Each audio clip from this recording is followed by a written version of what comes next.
Good morning, my dear students. First of all, welcome to today's online class. My dear students, today we deal with a new lesson in 10th standard second language English, 7th unit, Colors of Silence. Colors of Silence, written by National Book Trust of India. So, my dear students, in this lesson, told about the one person who disability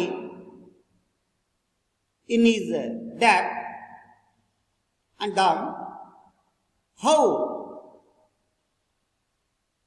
he had achievements in his life. Nowadays, he was a great artist in the world. So, he was struggle in his life and helped his father and also brother. So, disability is no barrier to success.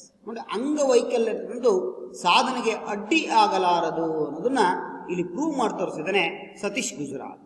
S, the picture shows above Satish Gujral, black and white picture. So, ನೋಡಿ, ನಾವು ಕೇವಲ ಅಂಕಗಳಿಗೆ ಬರೀ ಓದಬೇಕು ಮನುಷ್ಯನಿಗೆ, ಆದರೆ ಜಾಣ್ಮೆ ಬುದ್ಧಿವಂತಿಕೆ ಬಹಳ ಮುಖ್ಯ. ಜೀವನ ಶಿಕ್ಷಣ ನಾವು ಕಲಿಸ್ಕೊಡ್ಬೇಕು, ಅದನ್ನು ನಾವು ಕಲಿಸ್ಬೇಕಾಗಿದೆ.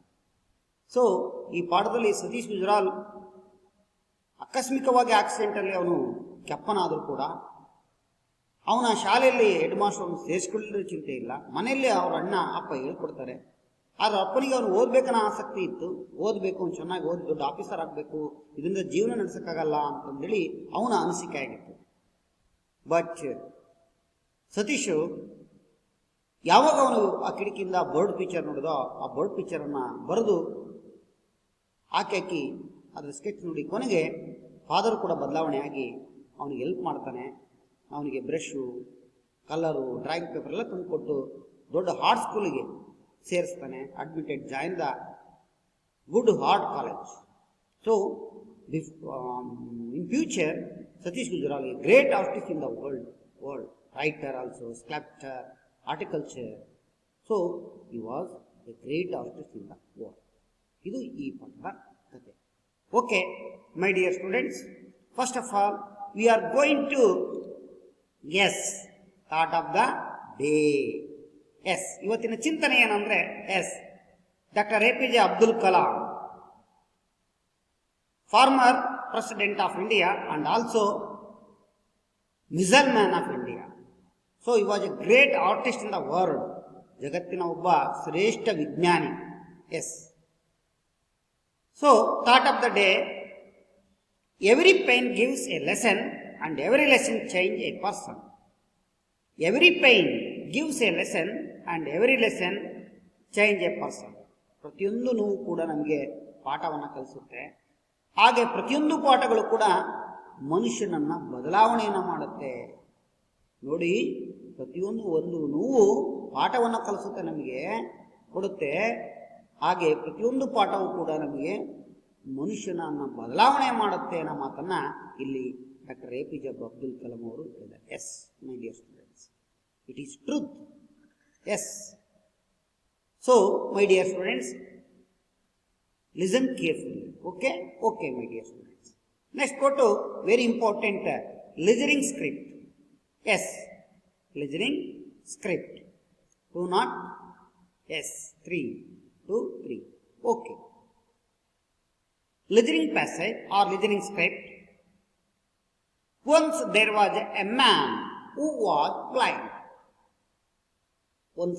ಒಂದಾನೊಂದು ಕಾಲದಲ್ಲಿ ಒಬ್ಬ ಮನುಷ್ಯ ಇದ್ದ, ಅವನೊಬ್ಬ ಕುರುಡ. ಬ್ಲೈಂಡ್ ಅಂದ್ರೆ ಏನು? ಕುರುಡ. ಒಂದಾನೊಂದು ಕಾಲದಲ್ಲಿ ಒಬ್ಬ ಮನುಷ್ಯ ಇದ್ದ, ಅವನೇನಾಗಿದ್ದ? ಬ್ಲೈಂಡ್ ಅಂದ್ರೆ ಏನು? ಕುರುಡ. He wished to see the whole world with his own eyes. ಅವನು ಬಯಸಿದ್ದ, ಅವನು ಇಷ್ಟಪಟ್ಟಿದ್ದ, ವಿಷಡ್ ಅಂದ್ರೆ ಅವನು ಬಯಸಿದ್ದ, ಇಷ್ಟಪಟ್ಟಿದ್ದ ಟು ಸಿ, ನೋಡಲಿಕ್ಕೆ ಓಲ್ ವರ್ಲ್ಡ್, ಇಡೀ ಜಗತ್ತು ಹೇಗಿದೆ ನನ್ನ ಸ್ವಂತ ಕಣ್ಣುಗಳಿಂದ ನೋಡಬೇಕು ಅನ್ನೋದು ಅವನ ಆಸೆಯಾಗಿತ್ತು, ಅವನ ಇಚ್ಛೆಯಾಗಿತ್ತು, ಅವನ ಬಯಕೆಯಾಗಿತ್ತು. ಸೊ ವಿಶುಡ್ ಅಂದರೆ ಆಸೆ, ಬಯಕೆ, ಇಷ್ಟ ಅಂತ. So one day his friends took him to Jesus. ಒಂದು ದಿನ ಅವನೆಲ್ಲ ಸ್ನೇಹಿತರು ಅವನನ್ನು ಕರ್ಕೊಂಡು ಎಲ್ಲಿಗೋದ್ರು? ಜೀಸಸ್ ಹತ್ರ ಹೋದ್ರು. ಕ್ರೈಸ್ತ ಧರ್ಮದ ಒಬ್ಬ ಧರ್ಮಗುರು ಜೀಸಸ್ ಹತ್ರ ಕರ್ಕೊಂಡು ಹೋಗ್ತಾರೆ. ಅವನನ್ನ ಯಾರನ್ನ? ದ ಬ್ಲೈಂಡ್ ಬಾಯ್ ಅನ್ನ, ದ ಬ್ಲೈಂಡ್ ಪರ್ಸನ್ ಅನ್ನ. So then they said to Jesus, ಅವರೆಲ್ಲರೂ ಹೇಳ್ತಾರೆ, ಜೀಸಸ್ ಏನು ಹೇಳ್ತಾರೆ ಅಂದರೆ, ಲಾರ್ಡ್, ದೇವರೇ, ದಿಸ್ ಈಸ್ ಅವರ್ ಫ್ರೆಂಡ್. ಇವರಿದಾರಲ್ಲ, ಇವು ನಮ್ಮ ಸ್ನೇಹಿತ. ಅಂಡ್ ಈ ಈಸ್ ಬ್ಲೈಂಡ್. ಈ ಸ್ನೇಹಿತ ನಮ್ಮ ಸ್ನೇಹಿತ ಇವನಿಗೆ ಕಣ್ಣು ಕಾಣಲ್ಲ, ಕುರುಡ. ಕಣ್ಣು ಕಾಣಲ್ಲ, ಏನೂ ಕುರುಡ. ಪ್ಲೀಸ್ ಅನಬಲ್ ಇನ್ ಟು ಸಿ, ದಯವಿಟ್ಟು ಅವನಿಗೆ ಕಣ್ಣು ಬರುವ ಹಾಗೆ ಮಾಡಿ, ಕಣ್ಣಿಂದ ನೋಡುವ ಹಾಗೆ ಮಾಡಿ ಅಂತಂದೇಳಿ ಅಲ್ಲಿ ಭಿನ್ನವಿಸಿಕೊಳ್ತಾರೆ. ಯಾರು? ಆ ಬ್ಲೈಂಡ್ ಬಾಯ್ನ ಫ್ರೆಂಡ್ಸ್. ಯಾರ ಹತ್ರ? ಜೀಸಸ್ ಹತ್ರ. So what next?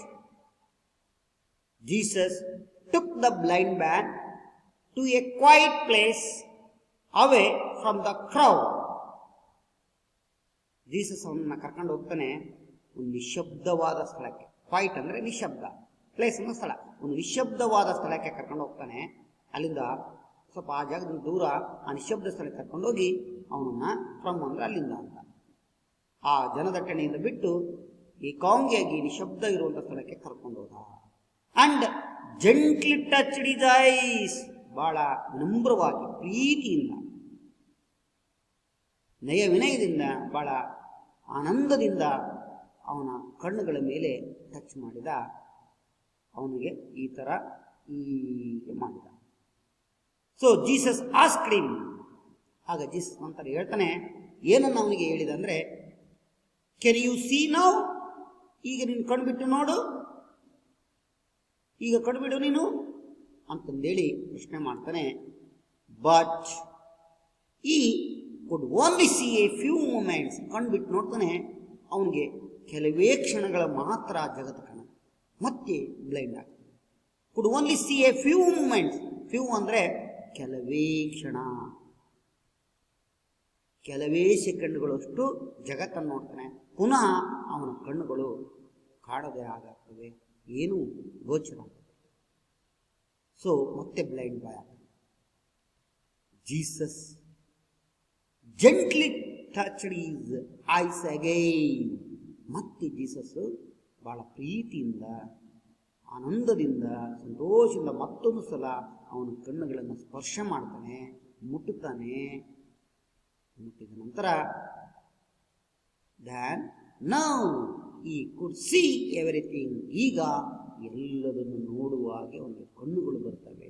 ನಾವು ಈ ಕುಡ್ ಸಿ ಎವ್ರಿಥಿಂಗ್, ಎಲ್ಲದನ್ನು ನೋಡ್ತಾನೆ.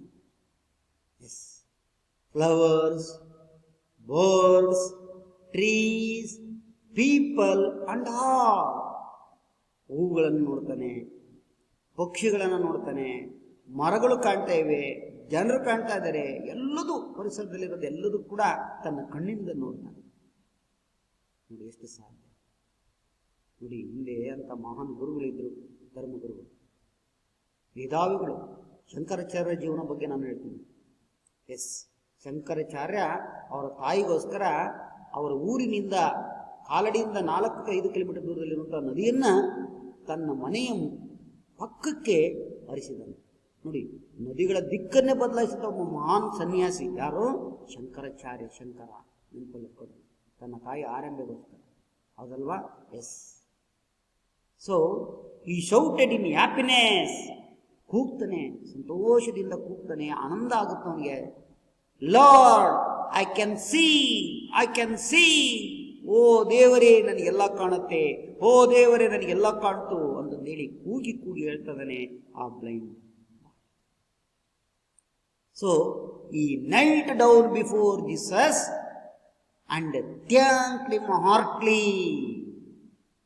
ಈ knelt down before, ಪೂರ್ತಿಯಾಗಿ ಅವನಿಗೆ ಅಂಗಲಾಚನ ಕೆಳಗಡೆಗೆ ಬಿದ್ದು ಜೀಸಸ್ಗೆ ಬಹಳ ಹೃದಯಪೂರ್ವಕವಾದಂಥ ಧನ್ಯವಾದಗಳನ್ನು, ಕೃತಜ್ಞತೆಗಳನ್ನು ಅವರ ಪಾದಗಳಿಗೆ ನಮಸ್ಕಾರ ಮಾಡುವ ಮೂಲಕ ಹೃದಯದಿಂದ ಅರ್ಪಿಸ್ತಾನೆ. ಆ ಒಬ್ಬ ಕಣ್ಣು ಕಾಣದಿರುವಂಥ ಆ ಮನುಷ್ಯ ಈಗ ಕಣ್ಣು ಕಾಣುವ ಹಾಗೆ ಮಾಡಿದ್ದನ್ನು ನೆನೆಸ್ಕೊಂಡು ಹೃದಯಪೂರ್ವಕವಾಗಿ ಕೃತಜ್ಞನಾಗ್ತಾನೆ, ಅಲ್ಲಿ ಧನ್ಯವಾದಗಳನ್ನು ಅರ್ಪಿಸ್ತಾನೆ. ನೋಡಿ ಇಂಥ ಸಾಧನೆ ಆ ಒಬ್ಬ ಜೀಸಸ್ನಿಂದ ಆಗುತ್ತೆ ಅನ್ನೋದ್ರಿಂದ ಇಂಥ ನಮಗೆ ಜೀಸಸ್ಸು, ಇಂಥ ಒಬ್ಬ ರಿಲಿಜಿಯಸ್ ಲೀಡರ್ ನಮಗೆ. ಎಸ್, ಅರ್ಥ ಆಯ್ತಲ್ಲ ಮಕ್ಕಳ? ಓಕೆ ಮೈ ಡಿಯರ್ ಸ್ಟೂಡೆಂಟ್ಸ್, ನಾವು ಕೂಡ ಮಾಡೋದಕ್ಕೆ ಸಾಧ್ಯತೆ ಇದೆ. ಆಡುವವರೆಗೂ ಮಾಡಿದರೆ ನಿಜವಾಗ್ಲೂ ಸಾಧ್ಯತೆ ಆಗುತ್ತೆ. ಸೊ ನೀವು ಕೂಡ ಇದನ್ನು ನೆನಪಲ್ಲಿ ಇಟ್ಕೊಡ್ರಿ my dear students. Okay my dear students, before you read, yes, Lakshmi and Gauri ನಡುವೆ ಕಾನ್ವರ್ಜೇಷನ್ ಸ್ಕಿಲ್ ಇದೆ. ಓಕೆ, ಒಂದು ಸ್ಟೋರಿನ ಕಾನ್ವರ್ಜೇಷನ್ ಇದೆ, ನೋಡೋಣ. Lakshmi, Gauri, why didn't you come to school yesterday? Gauri, ನಿನ್ನೆ ಯಾಕೆ ನೀನು ಶಾಲೆಗೆ ಬಂದಿರಲಿಲ್ಲ ಅಂತ ಲಕ್ಷ್ಮಿ ಯಾರನ್ನು ಕೇಳ್ತಿದ್ದಾಳೆ? ಗೌರಿ, ನಿನ್ನೆ ಯಾಕೆ ನೀನು school, why didn't you come to school yesterday? ನೋಡಿ, ವೈ ಇದನ್ನು ನೀವು ಡೈರೆಕ್ಟ್ ಇಂಡೈರೆಕ್ಟ್ ಕೂಡ ಮಾಡ್ಬೋದು. Lakshmi said to Gauri, yes, ಇಲ್ಲಿ WH ಕ್ವಶನ್ ಬಂದರೆ ಏನು ಬರೋದಿಲ್ಲ, ನ್ಯೂ ವರ್ಡ್ಸ್. ವೈ ನೋಡಿ, ಡಿಡೆಂಟ್ ಅಂತ ಇದ್ರಿಗೆ ಸಿಂಪಲ್ ಪಾಸ್ಟ್ ಟೆನ್ಸ್ ಇದು, change into past perfect. Okay, why ಈ hadn't come to school yesterday ಅಂತ ಇದೆ. ಏನಂದ್ರೆ ಅದು ಪ್ರೀವಿಯಸ್ ಡೇ ಅಂತ ಬರೆದ್ರೆ you get easily 1 marks. Okay, Gauri, I had to attend to my brother Gopal who is hospitalized. Gauri ಹೇಳ್ತಾಳೆ, ನಾನು ನನ್ನ ಅಣ್ಣ ಗೋಪಾಲ ಆಸ್ಪತ್ರೆಗೆ ಸೇರಿದ್ದ, ಅವನನ್ನು ನೋಡಲು ಹೋಗಿದ್ದೆ. ನನಗೆ ಏನಾಗಿತ್ತು, ಆರಾಮಿರಲಿಲ್ಲ, ಅವನೇನಾಗಿದ್ದ, ಆಸ್ಪತ್ರೆ ಸೇರಿದ, ಹಾಗಾಗಿ ಅಲ್ಲಿ ಅವನನ್ನು ನೋಡ್ಕೊಳ್ತಾ ಇದ್ದೆ, ಅವನನ್ನು ಅಟೆಂಡ್ ಮಾಡ್ತಾ ಇದ್ದೆ ಅನ್ನೋ ಮಾತನ್ನ ಇಲ್ಲಿ ಗೌರಿ ಹೇಳ್ತಾಳೆ ಲಕ್ಷ್ಮಿಗೆ. ಆಗ Lakshmi, really what's wrong with him? ಹೌದಾ, ನಿಜವಾಗ್ಲೂ ಏನಾಗಿತ್ತು ನಿಮ್ಮ ಅಣ್ಣಗೆ, ಗೋಪಾಲ್ಗೆ ಏನಾಗಿತ್ತು ಅನ್ನೋ ಪ್ರಶ್ನೆಯನ್ನ, ಅವನಿಗೆ ಏನಾಗಿತ್ತು ಅನ್ನೋ ಪ್ರಶ್ನೆಯನ್ನು ಕೇಳಿದ. ಅದಕ್ಕೆ ಗೌರಿ ಹೇಳ್ತಾಳೆ, ಈ met with on accident last Saturday. ಅವನಿಗೆ ಕಳೆದ ಶನಿವಾರ ಅವನಿಗೆ ಗಂಭೀರವಾದಂಥ ಒಂದು ಅಪಘಾತವಾಗಿತ್ತು. ತಾನೇ ಶನಿವಾರ ಅನ್ನೋ ಮಾತನ್ನ ಇಲ್ಲಿ ಗೌರಿ ಹೇಳ್ತಾರೆ. ಅದಕ್ಕೆ Lakshmi, my god, how did it happen? Is he serious injured? ಅಯ್ಯೋ ದೇವ್ರೇ, ಏನಾಯ್ತು? ಏನು ಬಹಳ ಗಂಭೀರವಾದಂತಹ ಅಪಘಾತನ? ಸೀರಿಯಸ್ ಇತ್ತ, ಬಹಳ ಗಂಭೀರವಾಗಿತ್ತ? ಏನಾದ್ರು ಫ್ರ್ಯಾಕ್ಚರ್ ಆಗಿದೆ, ಏನಾದ್ರು ತೊಂದರೆ ಆಗಿದೆ ನನ್ನ ಮಾತನ್ನ ಇಲ್ಲಿ ಹೇಳ್ತಾ ಇದ್ದಾಳೆ ಯಾರು? Lakshmi. So Gauri he was walking along a narrow bridge without railings. ಅವನು ನಡ್ಕೊಂಡು ಹೋಗ್ತಾ ಇದ್ದಾನೆ ಒಂದು ಬ್ರಿಡ್ಜ್ ಅಲ್ಲಿ, ಸಣ್ಣ ಬಹಳ ಇಕ್ಕಟ್ಟಾದಂಥ ಒಂದು ನ್ಯಾರೋ ಸಣ್ಣದಾದ ಬ್ರಿಡ್ಜ್ ಅಲ್ಲಿ, ವಿತೌಟ್ ರೈಲಿಂಗ್, ಯಾವುದೇ ರಂಬಿ ಕಡೆ ಕಮ್ಮಿಗಳಿಲ್ಲ, ಅಲ್ಲಿ ನಡ್ಕೊಂಡು ಹೋಗ್ತಾ ಇದ್ದ. He just slipped and fell into the river. ಅಲ್ಲಿ ಕಾಲನ್ನು ಸ್ಲಿಪ್ ಅಂದ್ರೆ ಜಾರಿದ, ಕೆಳಗಡೆಗೆ, ಫೆಲ್ ಅಂದ್ರೆ ಬಿದ್ದನು, ರಿವರ್ಗೆ, ನದಿಗೆ ಬಿದ್ದು is head it A rock, ಕೆಳಗಡೆ ಕಲ್ಲಿಗೆ ಅವನ ಕೆಳಗೆ ಹೊಡೆತ ಬಿದ್ದಿದೆ, ಹೋಗಿ ಕೆಳಗಡೆಗೆ ಕಲ್ಲಿಗೆ ಬಿದ್ದಿದೆ ಅವನ ತಲೆ ಅಂತ ಹೇಳ್ತಾರೆ. ಈ ಹ್ಯಾಡ್ ಮಲ್ಟಿಪಲ್ ಫ್ರ್ಯಾಕ್ಚರ್ಸ್, ಬಹಳ ಬಹುಮುಖವಾಗಿ ಅಲ್ಲೆಲ್ಲ ಒಂದು ರೀತಿಯಂಥ ಗಂಭೀರವಾದ ಗಾಯಗಳಿವೆ, ಫ್ರ್ಯಾಕ್ಚರ್ ಆಗಿದೆ, ಮೂಳೆ ಮುರಿದಿದೆ, ತೆರೆಗೆ ಸ್ವಲ್ಪ ಹೊಡೆತ ಬಿದ್ದಿದೆ. But we are lucky that is out of danger. ಆದರೆ ಅದೃಷ್ಟ ಏನೋ, ಲಕ್ಕಿ ಅಂದ್ರೆ ಅದೃಷ್ಟ, ಅವನು ಈ ಅಪಘಾತದಿಂದ ದೂರದಿದ್ದಾನೆ, ಸಾಯುವುದಿಲ್ಲ, ಸ್ವಲ್ಪ ಡೇಂಜರ್ನ ದೂರ ಇದ್ದಾನೆ. ಸೊ ಲಕ್ಷ್ಮಿ, ದಟ್ಸ್ ಗುಡ್, ವಾ, ಬಹಳ ಒಳ್ಳೆಯದು. So he will be fit soon to attend school. ನನಗೆ ನಂಬಿಕೆ ಇದೆ, ಅವನು ಎಷ್ಟು ಬೇಗ ಅವನು ಆರಾಮಾಗಿ ಸ್ಕೂಲ್ ಅಟೆಂಡ್ ಮಾಡ್ತಾನೆ ಅಂತ ಹೇಳ್ತಾರೆ. ಅದಕ್ಕೆ ಗೌರಿ, ನೋ ಲಕ್ಷ್ಮಿ, ಇಲ್ಲ Lakshmi, he has lost his sense of hearing.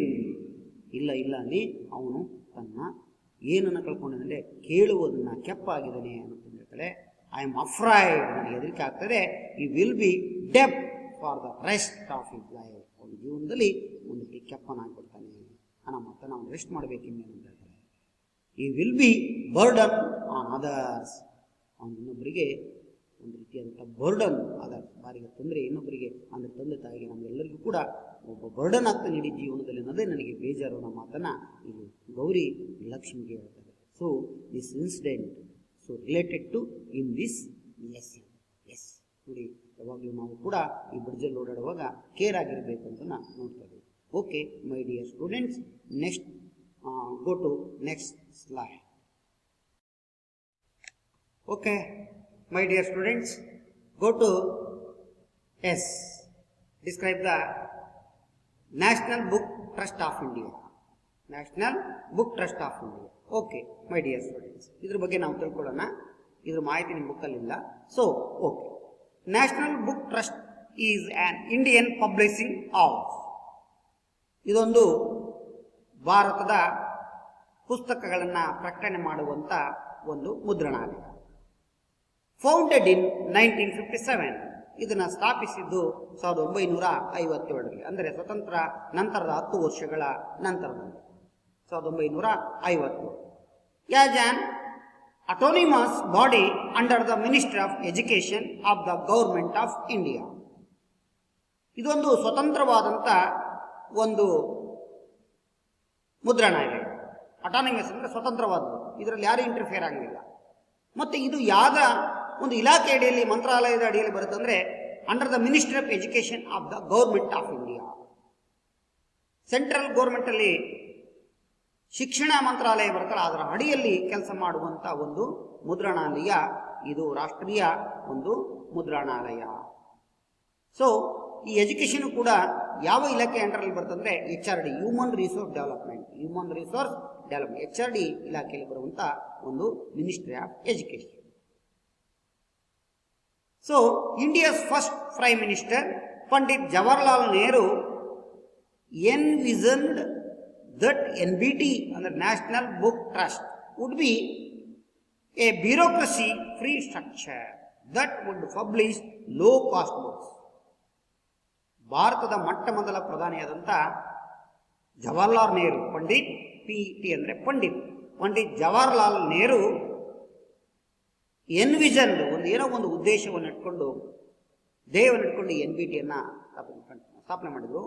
Would be A bureaucracy, ನಮ್ಮ ಒಂದು ಈ ಅಧಿಕಾರವನ್ನು ಫ್ರೀ ಸ್ಟ್ರಕ್ಚರ್ ಭಾಳ ಒಂದು ಇಟ್ಕೊಂಡು ಆ ರಚನೆಯನ್ನು ಮಾಡಿದರು. ಯಾವುದೇ ಇಲ್ಲಿ ಸಾರ್ವಭೌಮತ್ವವನ್ನು ಯಾರು ಕೂಡ ಇಲ್ಲಿ ಸರ್ವಾಧಿಕಾರಿ ಮಾಡದ ರೀತಿಯಲ್ಲಿ ಮಾಡಿದ್ರು. ಸ್ಟ್ರಕ್ಚರ್ ಮಾಡಿ ಅಲ್ಲಿ ಲೋ ಕಾಸ್ಟಲ್ಲಿ ಆ ಪ್ರಕಟಣೆಯನ್ನು ಮಾಡುವಂಥ ಕೆಲಸವನ್ನು ಮಾಡಿದ್ರು. ಲೋ ಕಾಸ್ಟ್ ಅಂದರೆ ಕಡಿಮೆ ದುಡ್ಡಲ್ಲಿ. They publish A monthly news letter about recent publication. ಇದು ತಿಂಗಳು ಮಾಡುವಂಥ ನ್ಯೂಸ್ ಲೆಟರ್ಗಳನ್ನು ಪಬ್ಲಿಷ್ ಮಾಡುತ್ತೆ. ಅದು ಭಾಳ ಪ್ರಮುಖವಾಗಿ ಇತ್ತೀಚಿನ ಒಂದು ಪಬ್ಲಿಕೇಶನ್ಗಳನ್ನು ಅದು ಪ್ರಕಟಣೆಯನ್ನು ಮಾಡ್ತದೆ. ಪ್ರಚಲಿತ ಘಟನೆಗಳನ್ನು ಒಳಗೊಂಡೆ ಇದು ಏನು ಮಾಡುತ್ತೆ ಅಂದರೆ ಪ್ರಕಟಿಸುತ್ತೆ ಅನ್ನೋ ಮಾತನ್ನು ನೆನ್ಕೊಡ್ರಿ. ಇದನ್ನೇ ನಾವು ನ್ಯಾಷನಲ್ ಬುಕ್ ಟ್ರಸ್ಟ್ ಅಂತಂದೇಳಿ ಕರಿತೀವಿ ಅನ್ನೋದನ್ನ ನೆನಪಲ್ಲಿ ಇಟ್ಕೊಡ್ರಿ ಮೈ ಡಿಯರ್ ಸ್ಟೂಡೆಂಟ್ಸ್. ಓಕೆ, ಇದ್ರ ಬಗ್ಗೆ ತಿಳ್ಕೊಂಡ್ರಲ್ವಾ? Okay, next go to yes. National book trust of ಇಂಡಿಯಾದ ಬಗ್ಗೆ ಇನ್ನೊಂದು ಸ್ವಲ್ಪ ಮಾಹಿತಿಯನ್ನು ನೋಡೋಣ. Founded 1 August 1957. ಆಗಸ್ಟ್ 1, 1957ರಲ್ಲಿ ಇದರ ಒಂದು ಆರಂಭವಾಯಿತು, ಒಂದು ಸ್ಥಾಪನೆ ಆಯಿತು. ಪ್ರೆಸಿಡೆಂಟ್ ಮೊದಲಾಗ ಯಾರಂದರೆ ಗೋವಿಂದ್ ಪ್ರಸಾದ್ ಶರ್ಮಾ ಇದರ ಒಂದು ಅಧ್ಯಕ್ಷರಾಗಿದ್ದಾರೆ. ಪಬ್ಲಿಕೇಶನ್ NBT ನ್ಯೂಸ್ ಲೆಟರ್, ಅದು ಪಬ್ಲಿಕೇಶನ್ನ NBT ನ್ಯೂಸ್ ಲೆಟರ್ ಅಂತಂದರೆ ಇರೋವಂಥದ್ದು. ಲೊಕೇಶನ್ ಎಲ್ಲಿದೆ ಇದು? New Delhi, India. Head quarters ಎಲ್ಲಿದೆ?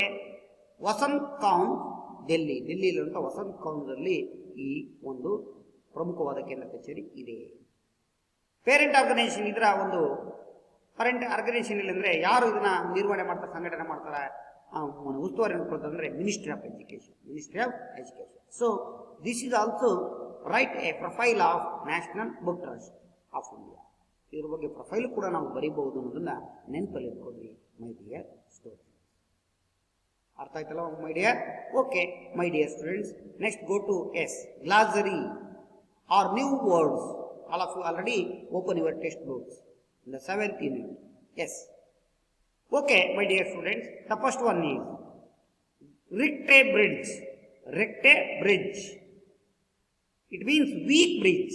Weak ಅಂದ್ರೆ ಬಹಳ ಆಳಾದ, ಹಳೆಯದಾದಂಥ, ಶೀತಲೀಕರಣ ಹೊಂದಿದಂಥ, ಆಗ ಈಗ ಬೀಳುವಂಥ ಒಂದು ಬ್ರಿಡ್ಜ್. ರಿಕ್ಟೆ ಬ್ರಿಡ್ಜ್ ಅಂದರೆ ಶೀತಲೀಕರಣಗೊಂಡಂಥ ಒಂದು ಸೇತುವೆ. ಸೊ ಬ್ರೂಸ್ಡ್ ಇಟ್ ಮೀನ್ಸ್ ಇಂಜ್ಯೂರ್ಡ್ ಅಂದರೆ ನಿಮಗೆಲ್ಲ ಗೊತ್ತಿದೆ, ಏನೋ ಗಂಭೀರವಾದಂಥ ಒಂದು ಹೊಡೆತ. ಆಕ್ಸಿಡೆಂಟ್ ಆಗಿದಾಗ ಇಂಜೂರ್ಡ್ ಆಗಿದೆ ಅಂತ ಹೇಳ್ತೀವಲ್ಲ, ಗಂಭೀರವಾದಂಥ ಒಂದು ಫ್ರ್ಯಾಕ್ಚರ್ ಆಗಿದೆ, ಹೊಡೆತ ಬಿದ್ದಿದೆ, ಗಾಯ ಆಗಿದೆ, ಇಂಜುರಿ ಆಗಿದೆ ಅಂತ ಹೇಳ್ತೀವಿ. ಎಸ್. ಓಕೆ, ಥರ್ಡ್ ಒಂದು ರ್ಯಾಪಿಡ್ಸ್. ರ್ಯಾಪಿಡ್ಸ್ ಅಂದ್ರೆ ವೇಗ ಅಂತ common. So A dangerous spot of A river which flows very fast. A dangerous spot ಅಂದರೆ ಭಾಳ ಒಂದು ಡೇಂಜರ್ ಅಂತ ಗೊತ್ತಿದೆ ನಿಮಗೆ, ದುರಂತ. ಸ್ಪಾಟ್ ಆಫ್ ರಿವರ್, ಆ ರಿವರ್ನ ಭಾಳ ಒಂದು ಅಪಘಾತ ವಲಯ ಅಂತ ಹೇಳ್ತೀವಲ್ಲ, ಭಾಳ ಭಯಾನಕ ಅಂತ ಹೇಳ್ತೀವಲ್ಲ. ವಿಚ್ ಫ್ಲೋಸ್, ಹರಿತಾ ಇದೆ, ವೆರಿ ಫಾಸ್ಟ್, ಜೋರಾಗಿ ಹರಿಯುವಂಥ ಆ ಸಮಯದಲ್ಲಿ ನಾವು ಬಿದ್ದರೆ ಭಾಳ ಡೇಂಜರ್ ಅಂತ ಹೇಳ್ತೀವಿ. Yes, because it is steep and sometimes narrow. ಭಾಳ ವೇಗವಾಗಿ ಓಡುತ್ತೆ ಮತ್ತು ಸಣ್ಣದಾಗುತ್ತೆ. ಅದು ಭಾಳ ವೇಗವಾಗಿ ಹರಿಯುವಂಥ ಒಂದು ಆ ಜಾಗ, ಆ ನದಿಯಲ್ಲಿ. ಅದು ಬಿದ್ದರೆ ಸುಳಿ ಸಿಕ್ಕಾಗ ಎಷ್ಟು ತೊಂದರೆ ಆಗುತ್ತಲ್ಲ ಅಷ್ಟು ಇರುವಂಥದ್ದು. ಸ್ವೆರ್ಲಿಂಗ್. ಸ್ವೆರ್ಲಿಂಗ್ ಇಟ್ ಮೀನ್ಸ್ ಅಂದರೆ ಟ್ವಿಸ್ಟಿಂಗ್ ಸರ್ಕ್ಯುಲರ್ ಮೂಮೆಂಟ್. ಟ್ವಿಸ್ಟ್, ತಿರುಗಿಸೋದು, ಒಂದು ಸರ್ಕ್ಯುಲರ್ ಮೂಮೆಂಟ್. ಆ ಮೂಮೆಂಟಲ್ಲಿ ತಿರುಗಿ ಎತ್ತಿ ಹಾಕುತ್ತಲ್ಲ, ಆ ರೀತಿಯಾಗಿ ಅವನಿಗೆ ಎತ್ತಿ ಆ ಬಂಡೆಗೆ ಹೊಡೆತ ಬಿತ್ತು ಅನ್ನೋ ಮಾತನ್ನು ಹೇಳ್ತಾರೆ. ಟ್ವಿಸ್ಟ್ ಮಾಡೋದು, ಹಿಂಡೋದು ಅಂತ ಹೇಳ್ತಾರಲ್ಲ, ಆ ರೀತಿಯ ಮೂಮೆಂಟ್ ಮಾಡೋದು, ಚಲಿಸ್ತು ಅಂದರೆ ಅಲ್ಲಿ ಅಷ್ಟು ಆ ತಲೆಗೆ ಹೊಡೆತ ಬಿತ್ತು ಅನ್ನೋದನ್ನ ಇಲ್ಲಿ ಹೇಳಿದ್ದಾರೆ. Yes, okay my dear students, all of you write also in your own words in these glosary words. Yes. Okay, my dear friend, go to next. Yes, lesson Colors of Silence, written by National Book Trust of India. My dear students, first of all I am reading and later on discuss, and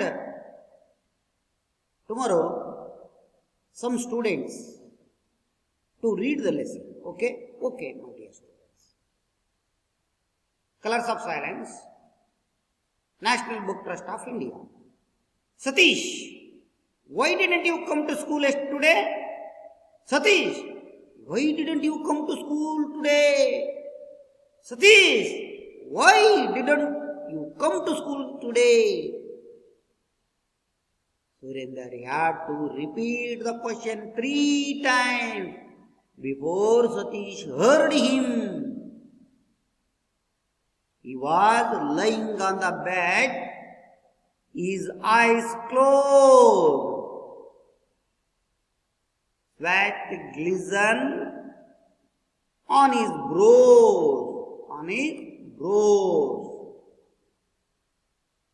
No, I am not well, replied Satish. Of late, he had been down with something or the other. Why? What's the matter with you, Satish? Why? What's the matter with you, Satish? His friend asked with concern. He put his hand on his forehead to feel it. I don't know, Surendra. It's been pretty bad since the last operation on my leg. I get these terrible headaches and then feel as if everything is going dark and silent. I feel miserable. But why are you speaking so softly? I can barely hear you. Surendra gave him a strange look. He had certainly not been speaking softly. Yaji lost his hearing, wondered Surendra. Hurting. Poor Satish. He had been ill ever since he came back from the holiday in Kashmir the previous year. There had been an accident when he went hiking with his father and brother-in-law. They were crossing a rickety bridge over some rapids. The boys stood and looked down at the swirling water below them. Look how the water is rushing at that spot. Satish pointed out to his brother. Just then his foot slipped and losing his balance, he fell into the rapids. His screams were lost in the rushing sounds of the water. When he regained consciousness, his legs were in a plaster cast and his head hurt badly. He was bruised and hacking all over. So, my dear students, completed today's class. I am reading completed. Okay, my dear students, in your mind, reading 1 minute. Okay, in your mind only. Okay, start. Yes, reading is one of main skill of all languages. Okay, my dear students, all of you completed your reading skill. Okay, next go to describe the paragraph wise in this lesson. Okay, my dear students. Okay, my dear students, describe the today's class. Colors of Silence, written by National Book Trust of India. Satish, why didn't you come to school today? Satish, why didn't you come to school today? Satish, why didn't you come to school today? ಅಂತಂದೇಳಿ ಇಲ್ಲಿ ಸತೀಶನ್ನ ಅವರ friend ಕೇಳ್ತಿದ್ದಾನೆ, ಏಕೆ ನಿನ್ನೆ ದಿವಸ ನೀನು ಶಾಲೆಗೆ ಬರಲಿಲ್ಲ? ಶಾಲೆಗೆ ನಿನ್ನೆ ನೀನು ಅಲ್ಲ ಇವತ್ತು ಯಾಕೆ ಶಾಲೆಗೆ ಬರಲಿಲ್ಲ ಅಂತ ಸಾಯಂಕಾಲ ಬಂದು ಅವ್ರ ಮನೆಗೆ ಕೇಳ್ತಾ ಇದ್ದಾನೆ. ಯಾರು? ಸತೀಶನ ಫ್ರೆಂಡ್. ನೋಡಿ, why didn't you come to school today, ಇದನ್ನು ನಾವು ಡೈರೆಕ್ಟ್ ಟು ಇಂಡೈರೆಕ್ಟ್ ಮಾಡ್ಬೋದು, ರಿಪೋರ್ಟೆಡ್ ಸ್ಪೀಚ್ ಮಾಡ್ಬೋದು. Yes, Surender said to Satish, why didn't you come to school today. Direct, so indirect. So WH question ಬರೋದ್ರಿಂದ ಸೊ ನಾವು ಏನನ್ನು ಹಾಕೋ ಆಗಿಲ್ಲ, ಈ ಫಾರ್ ವೆದರ್ ಅನ್ನು ಹಾಕೋ ಆಗಿಲ್ಲ, ಮತ್ತೆ ಡಟ್ ಅನ್ನು ಕೂಡ ಹಾಕೋ ಆಗಿಲ್ಲ. Yes, Surender asked to Satish why he had, simple past tense ಇದೆ, past perfect ಮಾಡಬೇಕು. He had not ಅಥವಾ hadn't come to school today ಅನ್ನೋದನ್ನ that day ಮಾಡಬೇಕು. Yes, why he hadn't ಅಥವಾ had not come to school today ಅನ್ನೋದು ಏನಾಗುತ್ತೆ? That day ಆಗುತ್ತೆ. ಇಷ್ಟು ಬರೆದ್ರೆ ನಿಮ್ಗೆ 1 mark. Okay my dear student. Okay, next go to second one. Surender had to repeat the question 3 times before Satish heard him. Surender had to repeat the question 3 times. 3 ಸಲ ಸತೀಶ್ನನ್ನ ಅವನು ಹೇಳ್ತಾ ಇದ್ದಾನೆ. ಎಷ್ಟು ಸಲ ಹೇಳ್ದ? ರಿಪೀಟ್ 3 ಸಲ, ಜೋರಾಗಿ ಹೇಳ್ತಾನೆ. 1 ಸಲ, 2 ಸಲ, 3 ಸಲ. ಸತೀಶ್ heard him, ಅವನಿಗೆ ಆಲಿಸ್ಲಿಲ್ಲ, ಅವನಿಗೆ ಹೇಳಿದ. heard ಅಂದ್ರೆ ಹೇಳಿದ. ಮುಂಚೆ before he was lying on the bed, ಅವನು ಆ ಬೆಡ್ ಮೇಲೆ ಮಲಗೇ ಇದ್ದಾನೆ. his eyes closed, ಕಣ್ಣನ್ನು ಮುಚ್ಚಿದ್ದಾನೆ.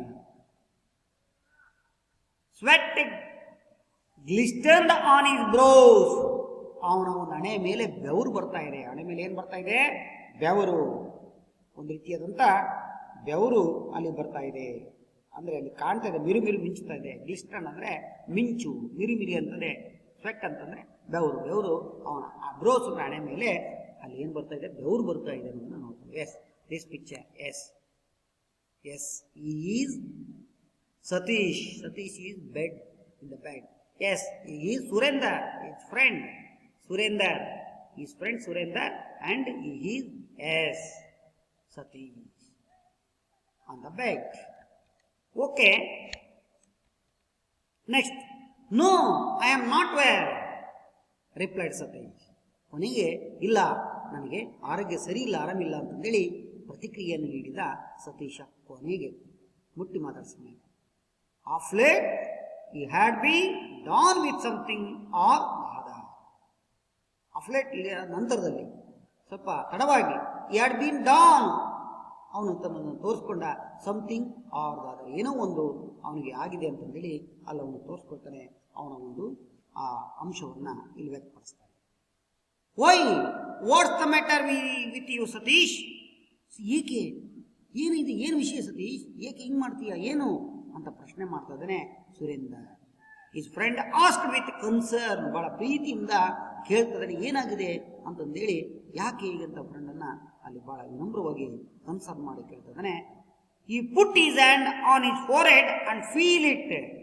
ಈ ಪುಟ್ ಈಸ್ ಹ್ಯಾಂಡ್, ಅವನ ತಲೆ ಮೇಲೆ ಕೈಯನ್ನು ಇಟ್ಟು, ಫೋರ್ಹೆಡ್ ಅಂದರೆ ಹಣೆ ಮೇಲೆ ಕೈ ಇಟ್ಟು ಅವನ ಭಾವನೆಗಳನ್ನು ಇಲ್ಲಿ ಕೇಳ್ತಾ ಇದ್ದಾನೆ. ಯಾರು? ಸುರೇಂದರ್. ಅವನ ಕೈಯನ್ನಿಟ್ಟು ಇಲ್ಲಿ ಮಾಡ್ತಾನೆ. ಸುರೇಂದರ್ ಹೋಗಿ ಇಲ್ಲಿ ಸುರೇಂದರ್ ಅವನ ಹಣೆ ಮೇಲೆ ಕೈಯನ್ನು ಇಟ್ಟು ಅಲ್ಲಿ ಡಿಸ್ಕಷನ್ ಅನ್ನ ಮಾಡ್ತಾ ಇದ್ದಾನೆ. ಯಾರು ಹತ್ರ? ಸತೀಶನ ಹತ್ರ. ಯಾರ ಹತ್ರ ಡಿಸ್ಕಷನ್ ಮಾಡ್ತಾ ಇದ್ದಾನೆ? ಸತೀಶನ ಹತ್ರ. So the next, I don't know Surender, it's been pretty bad since the last operation on my leg. Satish, ನನಗೆ ಯಾಕೆ ಏನೋ ಗೊತ್ತಾಗ್ತಾ ಇಲ್ಲ, ತಿಳಿತಾ ಇಲ್ಲ. ಒಂದು ರೀತಿಯಾದಂಥ ಇಟ್ಸ್ ಬೀನ್ ಪ್ರಟಿ, ಒಂದು ರೀತಿಯಾದಂಥ ನನಗೆ ಬಹಳ, ಒಂದು ರೀತಿ ಪ್ರಟಿ ಅಂದರೆ ಸುಂದರ ಅಂತ, ಪ್ರೀತಿ ಅಂತ. ಯಾಕೋ ಒಂದು ರೀತಿ ಬ್ಯಾಡ್, ಏನೋ ಒಂದು ರೀತಿಯಾದಂಥ ನೋವು, ಒಂದು ರೀತಿ ಯಾಕೆ ಭಾಳ ಹಿಂಸೆ ಆಗ್ತಾ ಇದೆ, ಕೆಟ್ಟದ್ದಾಗ್ತಾ ಇದೆ ಅಂತದೆ. ಯಾವಾಗಿಂದ್ರೆ ನನ್ನ ಕೊನೆಗೆ ನನ್ನ ಲೆಗ್ ಅಂದರೆ ಕಾಲಿನ ಆಪರೇಷನ್ ಆಯ್ತಲ್ಲ, ಶಸ್ತ್ರಚಿಕಿತ್ಸೆ ಆಯ್ತಲ್ಲ, ಅವಾಗಲಿಂದ ಈ ಥರ ನನಗೆ ಆಗ್ತಾ ಇದೆ ಅಂತಂದೇಳಿ ಅಂತ. ಪ್ರತಿ ಬೇಡ ಅಂದರೆ ಬಹಳ ಒಂದು ರೀತಿ ತೊಂದರೆ, ನೋವು ಆಗ್ತಾ ಇದೆ. I get these terrible headaches, ಅಷ್ಟೇ ಅಲ್ಲ, ಇದು ನನಗೆ ದೀಸ್, ಈ ಭಯಾನಕವಾದಂಥ ತಲೆನೋವು ಕೂಡ ಬರ್ತಾ ಇದೆ. ದೀಸ್ ಟೆರಿಬಲ್ ಅಂದರೆ ಭಯಾನಕ, ಹೆಡ್ಏಕ್ ಅಂದರೆ ತಲೆನೋವು. And then feel as if everything is going dark and silent. ಹಾಗಾಗಿ ನನ್ನ ಭಾವನೆಗಳು ಹೇಗೆ ವ್ಯಕ್ತಪಡ್ತದವ ಅಂದರೆ, ಪ್ರತಿಯೊಂದು ಕೂಡ ನನಗೆ ಹೇಗೆ ಕಾಣಿಸ್ತದೆ ಅಂದರೆ, ಒಂದು ರೀತಿ ಕತ್ಲಾಗಿ ಕಾಣ್ತದೆ, ಒಂದು ನಿಶಬ್ದ, ಏನೋ ಒಂಥರ ಏನಿಲ್ಲದ ಹಾಗೆ ನಿಶಬ್ದ ಅನಿಸುತ್ತೆ ನನಗೆ ಅನ್ನೋ ಮಾತನ್ನು ಇಲ್ಲಿ ಹೇಳ್ಕೊಳ್ತಾ ಇದ್ದಾನೆ. ಅವನ ಭಾವನೆಗಳನ್ನು ವ್ಯಕ್ತಪಡಿಸ್ತಾನೆ. ಐ ಫೀಲ್ ಮಿಸೈರಬಲ್, ನನಗೇನೋ ನನ್ನ ಭಾವ ಒಂದು ರೀತಿಯಾದಂಥ ಮಿಸೈರಬಲ್ ಅನ್ನ ಮಾತಾಡ್ತಾನೆ, ಅಂದರೆ ಬೇಜಾರವನ್ನ ಮಾತನಾಡ್ತಾನೆ. ಬೇಜಾರು, ಮಿಸೈರಬಲ್ ಅಂದರೆ ಏನೋ ಕೊಡಲೋಬೇಕಂದ್ರೆ ಇಲ್ಲಿ ಮಿಸೈರ್ ಅಂದರೆ ಒಂದು ರೀತಿ ಬೇಜಾರು ಅಂತ. But why are you speaking so softly? ಆಯ್ತು, ನೀನ್ಯಾಕೆ ನಿಧಾನ ಮಾತಾಡ್ತಾ ಇದೀಯಾ, ಏನಿಗೇನಾಗಿದೆ ಅಂತಂದೇಳಿ ಏನು ಸುರೇಂದ್ರ ಪ್ರಶ್ನೆ ಮಾಡ್ತಾನೆ. ಸಾಫ್ಟ್ ಅಂದರೆ ಮೃದುವಾಗಿ ಮಾತಾಡ್ತೀನಿ, ಮೆಲ್ಲಕ್ಕೆ ಮಾತಾಡ್ತೀನಿ, ಯಾಕೆ? ಐ ಕ್ಯಾನ್ ಬೇರ್ ಹಿಯರ್ ಯು, ನನಗೆ ನಿನ್ನ ಮಾತುಗಳನ್ನು ಕೇಳಲಿಕ್ಕೆ ಆಲಿಸ್ಲಿಕ್ಕೆ ಭಾಳ ನನಗೆ ಕಷ್ಟ ಆಯಿತು. ಬೇರ್ಲಿ ಅಂದರೆ ಕಷ್ಟ ಆಯಿತು, ನನಗೆ ಕೇಳಿಸೋದು ಭಾಳ ಒಂದು ರೀತಿಯಂಥ ಅಪರೂಪ ಅನಿಸ್ತು ಅನ್ನೋ ಮಾತನ್ನು ಇಲ್ಲಿ ಹೇಳ್ತಾ ಇದ್ದಾನೆ. ಸೊ ಮುಂದೆ ಏನಾಗುತ್ತೆ?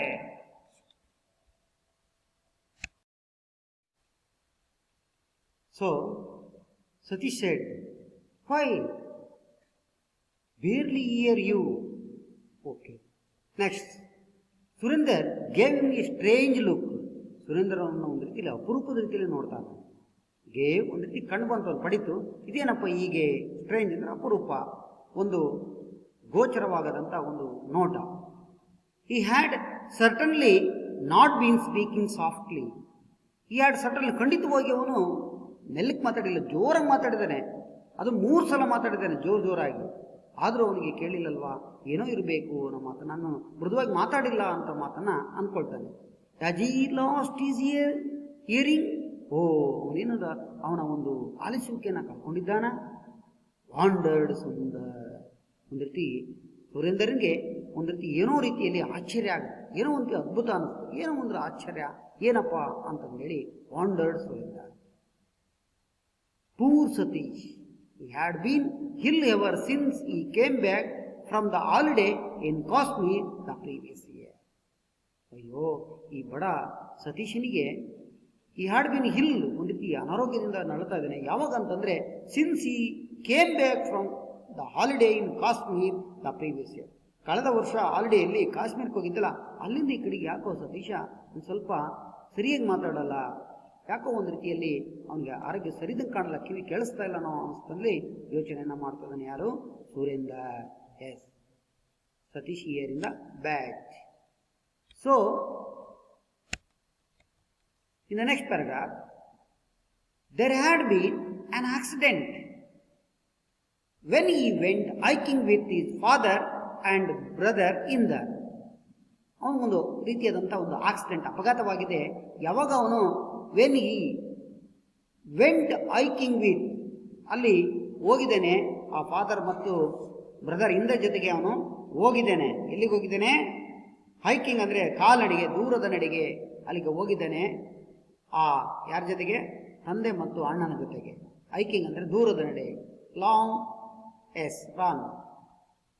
They were crossing a rickety bridge over some ರಾಪಿಡ್ಸ್.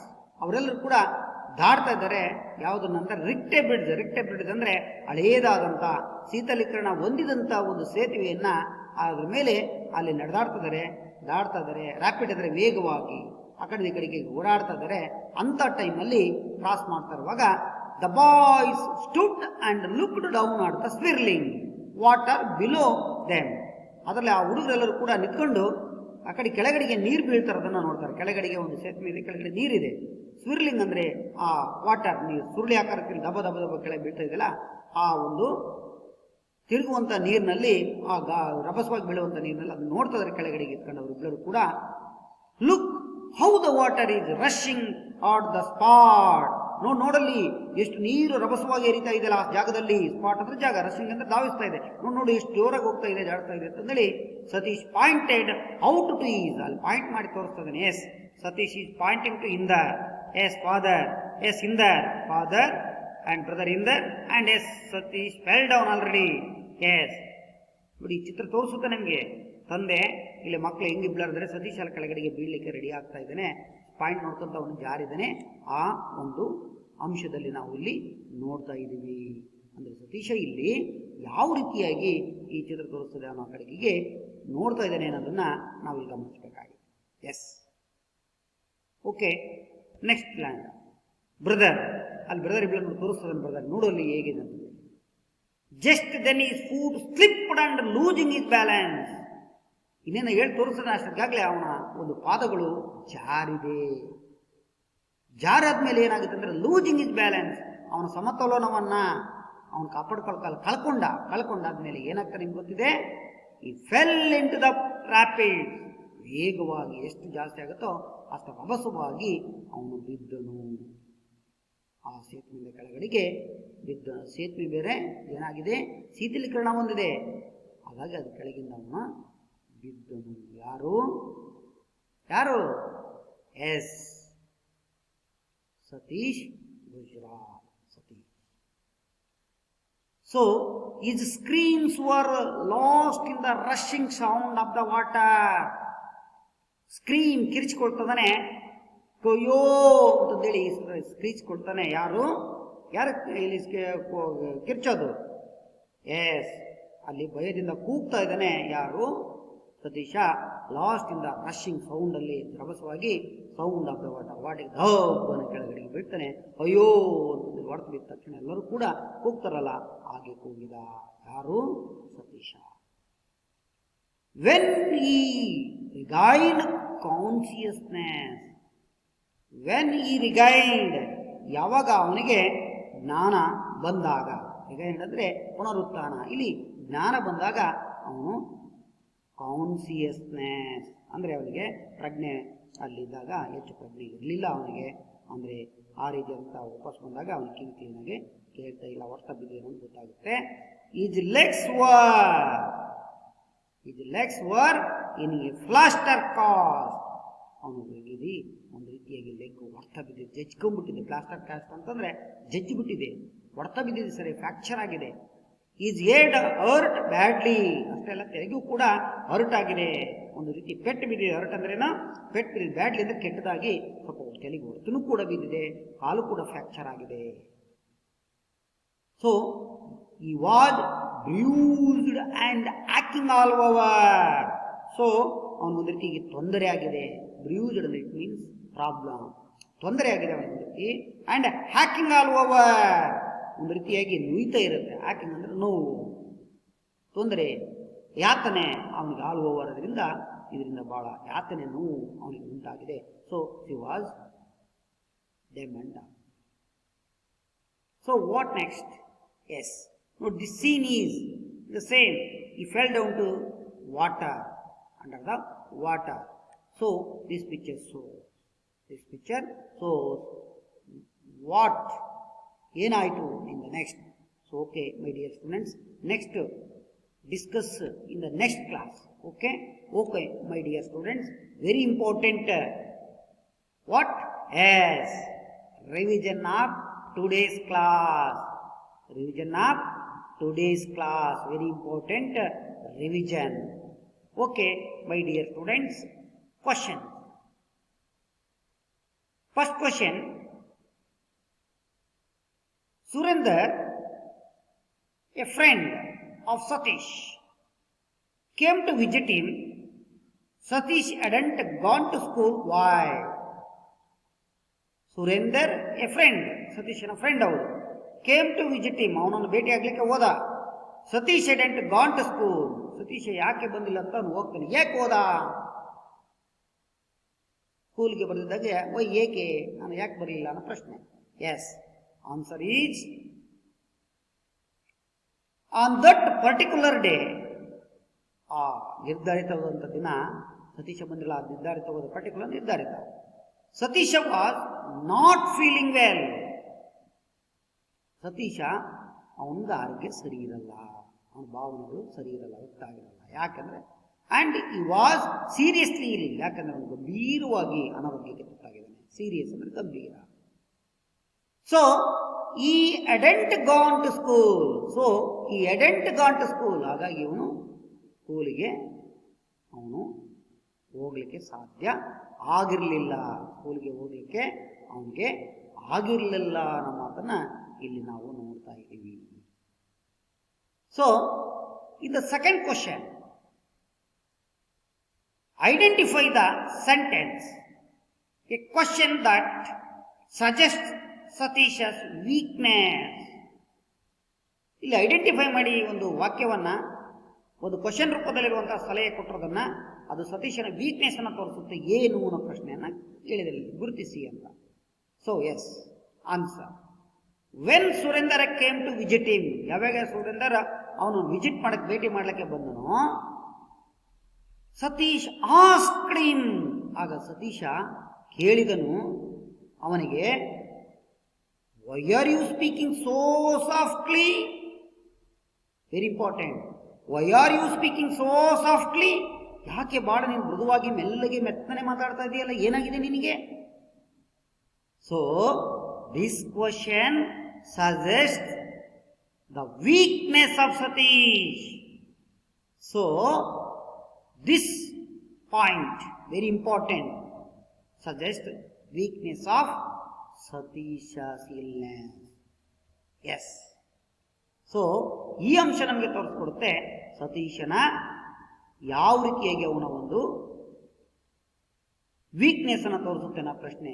Y are you speaking so softly? ಯಾಕಂದ್ರೆ ಅವನು ಜೋರ ಮಾತಾಡಿದ, 3 ಸಲ ಜೋರಾಗಿ ಹೇಳ್ತಾನೆ, ಆದ್ರೂ ಅವನು ಕೇಳಿಲ್ಲ ಅಂದ್ರೆ ಇಲ್ಲೇ ಗೊತ್ತಾಗುತ್ತೆ, ಓ ಇವನಿಗೆ ಕಿವಿ ಕೇಳಿಸ್ತಾ ಇಲ್ಲ ಅನ್ನೋದು ಇಲ್ಲಿ ನಮಗೆ ಪಕ್ಕಾ ಆಗುತ್ತೆ.